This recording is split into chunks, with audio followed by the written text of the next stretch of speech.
Hello, I'm Kimberlie Acosta. Welcome to the weekend edition of the Native News Update. It's Friday, September 30th. And here's the news for the day from the Associated Press and other Native news sources. Texas state officials stopped construction on the site of a proposed Bulldog Championship Park in Socorro, which is near an ancient Native American burial ground. Mark Wolf, the executive director of the Texas Historical Commission, along with other state officials, visited the construction site September 29th. Wolf said the site is the oldest known mission site in Texas. It was dedicated by the Spaniards to the Picaro Native Americans who lived there in the late 1600s. He said phone calls from Senator Jose Rodriguez's office and phone calls from the community brought attention to the fact that the construction was being done without a prior archaeological study.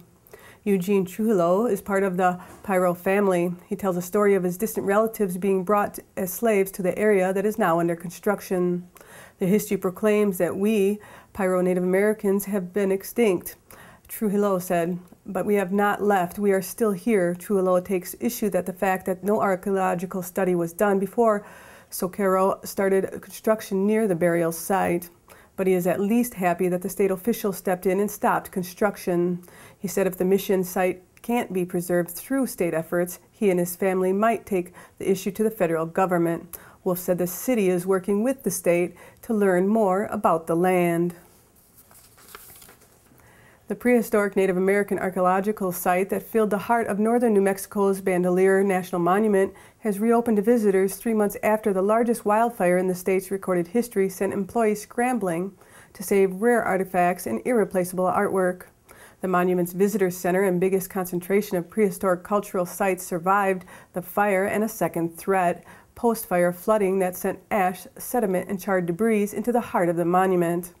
The hazardous conditions kept the site off limits for weeks until employees began welcoming shuttle buses of visitors back to the canyon September 26th. By November, tourist season should be in full swing, and the park plans to open the canyon so visitors can once again make the drive down the scenic canyon on their own. More trails are also expected to reopen later this fall. Tucked in the northern New Mexico's ancient canyons, Bandelier has long human history that stretches back more than 10,000 years. The Alberta government says it will review the health of people in 2 Aboriginal communities deep in the heart of the oil sands region. Fort McKay First Nation and Fort McKay Métis Nation are downriver from Fort McMurray and are surrounded by more than a dozen oil sands projects. Community leaders requested the review, which is expected to look at how healthy people are now and what may be affecting their well-being, including diet and lifestyle. Gauging the possible health effects of the oil sands will also be a key. The plan outlined in a letter of intent calls for identity health issues of concern and coming up with programs to deal with them. The government says it will be up to 700 people in 2 communities to decide what the review will focus on, how it will work, and when it will begin.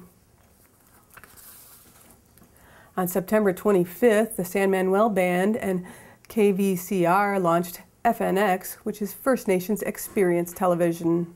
FNX is a new multimedia platform featuring authentic voices and stories reflecting the realities of Native American experiences and that of Indigenous peoples worldwide. FNX launched in Southern California, the second largest market in the United States, with a potential audience of 18 million viewers. Famous Dave's of America, which was founded in 1994 and operates or franchises 184 barbecue restaurants in 37 states, will open its first international location in Winnipeg, Manitoba, Canada in June. The casual dining barbecue chain has signed a deal with Canadian franchisee Famous Ribs of Canada, a subsidiary of Tribal Council's investment group of Manitoba. Famous Dave's has also received serious franchise inquiries from Australia, Brazil, France, Spain, and Russia. While the company currently does not have plans to expand to those countries, it would look to those markets once it learns from its Canadian experience. The brand is 75% franchised in the United States, and the chain would look to keep the same percentage in Canada and other international markets.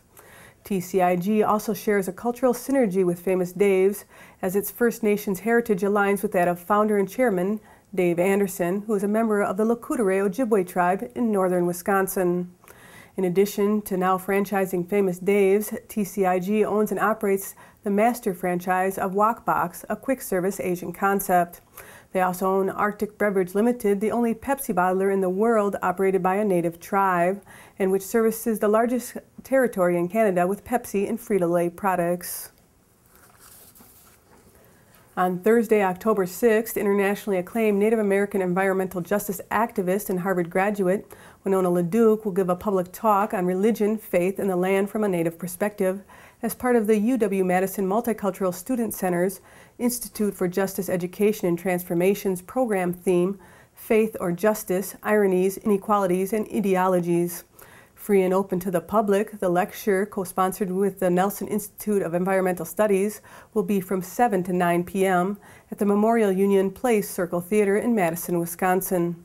LaDuke works nationally and internationally on issues of climate change, renewable energy, sustainable development, and food systems. To watch the speech from a recent gathering on Madeline Island about such topics, you can go to IndianCountryTV.com. Challenges faced by South Dakota tribes will be the subject of a conference next week at South Dakota State University. 4 tribal members representing the Cheyenne River, Rosebud, and Standing Rock Sioux tribes will share their experiences during the 23rd annual Consider the Century Conference on October 7th. Marcia Zephyr, Stacy LeCompte, Edward Valandra, and J.R. LaPlante will each give 50-minute speeches that will help people better understand their tribal histories, cultures, and traditions. Cherokee folk artist Michael Bucher will perform and speak to residents and community members of the Lakota Ojibwe Reservation in Reserve, Wisconsin on October 6th. The free concert and presentation is dedicated to Native youth who are battling with suicide. IndianCountryTV.com's news correspondent Josh Pearson has the honors of opening the concert and introducing Michael Bucher to the stage. During his concert, he will also be telling Native youth and others about the We Are Not Alone network, which launched on September 10th. The network, a new online social media and suicide resource website founded in part by Bucher and created to help put a stop to Native teen suicide. For more information, you can visit wearenotalonenetwork.org. Ho-Chunk tribal member Bronson Koenig, one of the most sought-after prep basketball recruits in the country, will play for the University of Wisconsin. The high school junior guard from La Crosse, Aquinas, gave his verbal commitment to the Wisconsin Badgers on September 24th. Koenig, an Associated Press All-Star first-team pick as a sophomore, is ranked number 9 nationally among shooting guards and number 57 nationally by ESPN.com, number 18 at his position, and number 76 nationally by Rivals.com. He had scholarship offers from the Tar Heels, Duke, Kansas, Virginia, and others. Koenig, who will enroll in UW in the fall of 2013, made his decision official in a conversation with Coach Ryan while attending the Badgers football game against South Dakota. The Oklahoma Film and Music Office and the producers of the Cherokee Word for Water, a Mankiller Project LLC production, announced that pre-production for the film has started in Tahlequah, Oklahoma. The Cherokee Word for Water will be a feature-length motion picture inspired by the true story of the struggle, opposition, and ultimate success of a rural community to bring running water to their families by using the Cherokee concept, working together to solve a problem. The movie is told from the perspective of Wilma Mankiller, the first female principal chief of the Cherokee Nation, and Charlie Soap, a full-blooded Cherokee organizer and community advocate. The completion of the water line and its success sparked a movement of similar self-help projects across the Cherokee Nation and in Indian country that continues to this day. The film is committed to using American Indian talent both behind and in front of the camera and will employ and train many American Indian people during all phases of the production. Additionally, a majority of the profits from the film will go back into the community and economic development projects in Indian country. For more information, you can visit cw4w.com.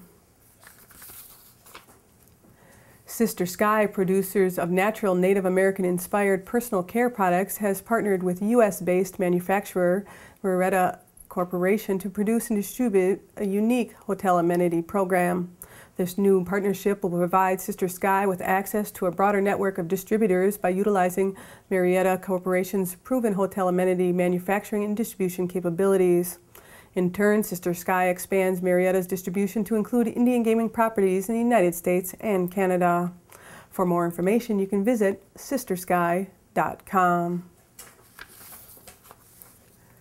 Gertrude Simons, also known as Zitkala-Sa, which means redbird, was born in 1876 on the Yankton Sioux Reservation in South Dakota. It was the year of the massacre of Little Bighorn and an era of westward expansion and the discovery of gold. At the age of 8, Zitkala-Sa made the brave decision to leave her family home and to go to a boarding school in Indiana. Written by Gina Capaldi and Q.L. Pierce and published by a division of Lerner Publishing Group, Redbird Sings, the story of Zitkala-Sa, Native American author, musician, and activist, is a tribute to the young girl who found herself caught between two worlds. At a school, she missed her mother and her traditional life, but Zitkala-Sa found joy in music classes. Her talent grew, and when she graduated, she became a music teacher, composer, and performer. As an adult, she worked as an activist for Native American rights, seeking to build a bridge between the cultures. With William F. Hanson, she co-composed the first American Indian opera, The Sun Dance, composed in a romantic style based on Ute and Sioux themes, which premiered in 1913. She founded the National Council of American Indians in 1926, which she served as president until her death in 1938. For more information on the book, you can check out lernerbooks.com. And that's another roundup of news from Indian Country on this edition of the Native News Update. I'd like to thank you for joining me and have a grand day.